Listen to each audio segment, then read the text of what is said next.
Hello and welcome back to Hannah's Inner Healing channel, the channel dedicated to your inner healing and mental health. So today I want us to discuss a very important topic. I want us to discuss the topic of rejection, the spirit of rejection. Again, my name is Hannah. I'm a master's degree holder and I'm also a trauma counselor. So I'm going to talk about the spirit of rejection from my own experience. And one of the things I've noticed is when you have a calling from God, especially the apostolic or the prophetic calling of God over your life, you will experience a lot of attacks, a lot of persecution from childhood. It starts from childhood. And one of the things that I myself had to go through was the spirit of rejection from a very young age, from your own siblings, even the parent, because I believe in every narcissistic family, there is always a scapegoat, and I was the scapegoat of such a family. And just because I had a call of God over my life, just like Joseph, attracted so much warfare, jealousy, persecutions over the years for me, not only from that particular parent, but from the siblings and the people that were in my life in the people that were in that family life at that time, even the people that were married in that family. So what happens to you when you go through the spirit of rejection? When you have the spirit of rejection, you'll find that you're rejecting yourself. You can reject yourself without knowing subconsciously where you're rejecting other people, or you will also find that people reject you, or it steals opportunity from you, or it just causes you to be annihilated from people. So the spirit of rejection steals your blessings. It causes people to reject you. It causes you to reject yourself. It steals your resources. It causes you to feel depressed. It causes you to go through so much in life. And it also meant to steal your identity. So for me, once God removed me from the family of origin, and now I was alone, I met my mentor, Pastor Benjamin, Apostle Benjamin, who took me through the healing process.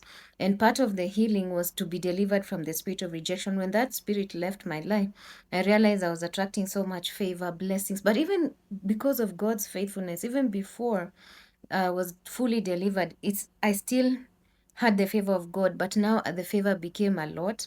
I began to understand myself. You know, when you have the spirit of rejection, you fully don't know who you are. And there are always demonic voices in your mind telling you maybe you're not good enough. But once the spirit is expelled and it leaves your life, you feel whole and complete, and then you are able to accept yourself.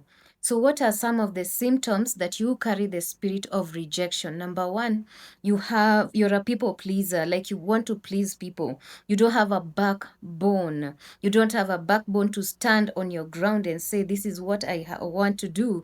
Always want to please other people, and so that's one of the things that happens to you. You're also shy. For me, one of the things I noticed, I was so shy. I couldn't even talk in front of people because I was so broken. I went through a lot of abuse from childhood. So when God healed me, my boldness came back. I started being bold, being courageous. Now that spirit is not, I'm no longer shy.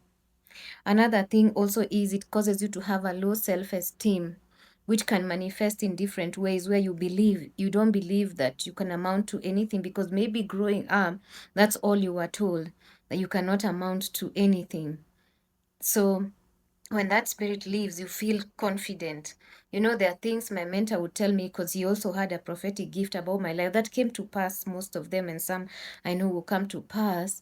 But I never saw myself as the way God saw me. But now, as I continue to heal, I started to see myself the way God sees me. Nowadays, the way I see myself is so different from how I saw myself many years ago, 10 years ago, 15 years ago. Another thing also that the spirit causes is mockery from people, where people mock you or people don't think much of you because that spirit is marrying you, that spirit is covering you. So people cannot even be able to take you seriously. But when that spirit is broken, then people start seeing you very differently because life is spiritual. Another thing also is it causes you to self isolate. Okay, let me talk about self isolation in two ways. God can also separate and isolate you. There are seasons where God can isolate you, but He'll bring the right resources even in that isolation.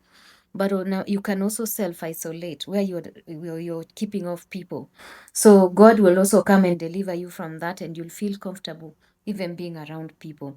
With God's isolation, you can be isolated, but you're not feeling lonely, you understand? But if it's self-made isolation, you'll feel lonely and depressed. But if God has isolated you, even though sometimes you might feel alone, lonely, but you have the joy of the Lord. That's the difference. And then you also have feelings of not belonging. For a long time, I was, because of this family of origin rejected me, I never felt accepted. But when the love of God came over me, I felt so accepted and loved unconditionally by God. Unconditional love of God. When you experience the unconditional love of God, everything else is just dimmed off in Jesus' name. And then spirit of rejection comes, like I said, trauma, and unresolved trauma, but it can also come through bloodline. Some of it can be inherited through the bloodline, where if your parent was rejected, one of your parents or your generations have had the spirit of rejection, you'll also feel rejected. So that's one of the things. Also, the spirit of rejection can also come in the womb when the parent doesn't want the child. When the child is abandoned, the spirit of rejection can be introduced in the life of a child. And that's how a child now acquires the spirit of rejection. So how do you get rid of the spirit of rejection? Number one, heal from trauma. And the only way to heal from trauma is to go through counseling, to go through deliverance where some spirits are expelled. You can also go through deliverance where you heal from generational trauma and rejection. You can also start experiencing, tell God you want to experience His love. After you go through the counseling and deliverance, I usually insist not only counseling. Counseling is part of giving you new information and healing you from trauma, because how do you heal trauma? By putting in or bringing in new information. But after the information has been brought in, now the demons have been weakened. Now you need to go for deliverance for that spirit to be expelled from your life. Because counseling in itself alone, in some cases, it can't really help you be delivered. But that's why counseling, I prefer you go first for counseling. And then now when you go for counseling, it will be easy for you to go through deliverance, because you'll understand what has been happening to you, and you'll have acquired new information about your life. When you agree with the word of God, the demons weaken and you are able to be free. Another thing also that you can do to be delivered from the spirit of rejection is to be able to now study the love of God. Begin to love yourself, begin to love others, because that spirit also causes you not to be able to accept others fully because of fear. And also, other spirits that work with rejection is abandonment. Another spirit that works with that spirit is also the spirit of rejection works with fear and abandonment.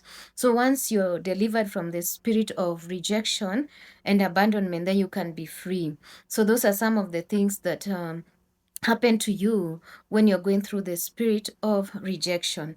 Rejection also steals your identity. Once you're delivered from the spirit of rejection, you need to go through a season whereby you start discovering who you are. And that's why in our trainings, we always start with self-discovery, where you discover who you are as a person, you discover your talents, you discover your weaknesses, like the SWOT analysis, where there's strength, weakness, opportunities. And so once you do a self-evaluation of yourself, accept yourself. Accept yourself. By the way, one of the things that happen to someone when you grow in a narcissistic home is the narcissist wants to cause you to feel like you're a bad person when you make a mistake, or you entirely you're bad. No, once you allow yourself to make mistakes, you're human.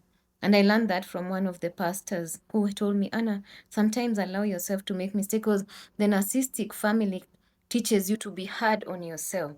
But how can you be perfect and yet you're human? So embrace your humanity, embrace your weaknesses. Once you embrace your weaknesses, then now you can be free. Once you embrace your weaknesses, then you will see yourself in totality in the eyes of God. You can't always be perfect. You can't. Perfectionism also in itself is a trauma response. So at times allow yourself to make mistakes because you didn't do it willingly. Allow yourself to have weaknesses. That's why God never made us perfect. After the fall of man, we all have our weaknesses. Allow yourself to have your own weaknesses and faults, and also embrace your strengths. In totality, embrace who you are in your faults and in your strengths. That is who you are, and that is who God has created you to be. So if you are suffering from the spirit of rejection today, I'd want you to, first of all, go to a trusted counselor. I also offer counseling services, and I'm going to leave my email just in case any of you would want to have counseling. I can also do online counseling sessions. First of all, and go through counseling. Um, in my counseling session, I normally do the counseling, and then I help people to experience the love of God, to be able to expel the pain, because there's pain that unresolved trauma also carries with pain. So you need to eject that pain. And then now that's part of deliverance. And then now we call the spirit out and you're free. And once you're free, you notice that things will be different for you. You know, the spirit of rejection also steals your resources, not just the human resources, but also the resources. Every time there's a blessing released from you, that spirit steals away that blessing, apart from some of your contacts. So God is going to deliver you. He's faithful. I'll continue to do videos on more topics as the Lord leads me. But for now, please like, share, and subscribe. And let's trust God to keep just learning and growing this channel for the honor and the glory of God's name. Thank you so much for watching. Be blessed until next time. Thank you.